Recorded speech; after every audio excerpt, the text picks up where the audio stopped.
தெனாலிராமன் கதைகள் 165. உழைப்பே செல்வம். விஜயநகர பேரரசில் ஒரு வயதான செல்வந்தர் வாழ்ந்து வந்தார். அவருக்கு 4 மகன்கள் இருந்தனர். அவர்கள் நால்வரும் எந்த ஒரு பயனுள்ள வேலையையும் செய்யாமல் தந்தையின் பணத்தில் மிகவும் சோம்பேறிகளாக ஊதாரித்தனமாக காலத்தை கழித்து வந்தனர். தனது காலத்திற்கு பிறகு இவர்கள் எப்படி சமூகத்தில் கௌரவமாக வாழ்வார்கள் என்று அந்த செல்வந்தர் இரவும் பகலும் மிகவும் கவலைப்பட்டார். ஒரு நாள் அவர் மன்னர் கிருஷ்ணதேவராயரின் அவைக்கு சென்று தெனாலிராமனிடம் தனது மனக்குறையை கூறி தக்க உதவி செய்யுமாறு கேட்டார்.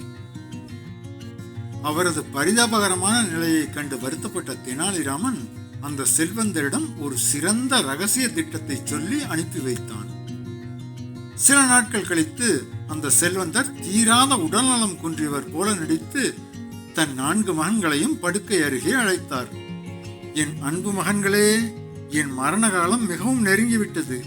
என் தாத்தா கஷ்டப்பட்டு சம்பாதித்த மிகப்பெரிய தங்க பொக்கிஷத்தை நமது ஊருக்கு வெளியே உள்ள பெரிய விவசாய நிலத்தில் மிகவும் ஆழமாக பாதுகாப்பாக புதைத்து வைத்துள்ளேன்.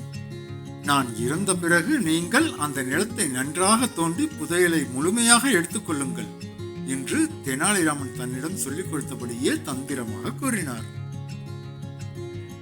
தந்தை கூறியதை கேட்டு பேராசைப்பட்ட அந்த 4 சோம்பேறி மகன்களும் அடுத்த நாளே கூர்மையான மண்வெட்டிகளுடன் நிலத்திற்கு சென்றனர். புதையல் கிடைக்கும் என்ற அதீத பேராசையில் அவர்கள் அந்த பெரிய நிலம் முழுவதையும் மிகவும் ஆழமாக தோண்டினர். ஆனால் அவர்களுக்கு எந்த ஒரு தங்க பொக்கிஷமும் அங்கே கிடைக்கவே இல்லை. மிகவும் ஏமாற்றத்துடன் அவர்கள் நேராக அரசவைக்கு வந்து தெனாலிராமனிடம் தங்களது கவலையை முறையிட்டனர். அப்போது சிரித்து கொண்டே வந்த தெனாலிராமன், இளைஞர்களே, நீங்கள் அந்த நிலத்தை இவ்வளவு ஆழமாகவும் நன்றாகவும் உழுது விட்டீர்கள். இப்போது நல்ல மழைக்காலம் தொடங்க உள்ளது. இதில் தரமான கோதுமை விதைகளை தூவிவிடுங்கள். புதையல் தானாக வரும் என்று தகுந்த அறிவுரை கூறினான். வேறு எந்த வழியுமின்றி அவர்கள் அதன்படியே விதைகளை தூவினர்.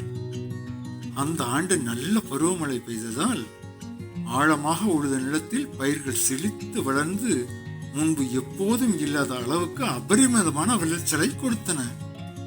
அந்த தானியங்களை சந்தையில் விற்றபோது அவர்களுக்கு ஏராளமான லாபமும் பணமும் கிடைத்தது.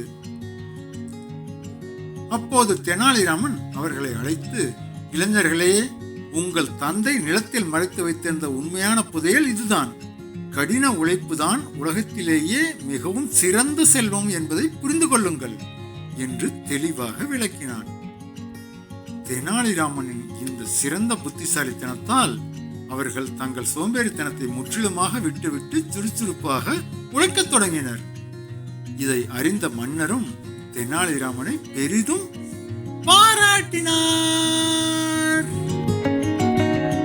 நீதி. குறுக்கு வழியில் பணத்தை தேடாமல் உழைத்து முன்னேறுவதே உண்மையான செல்வம்.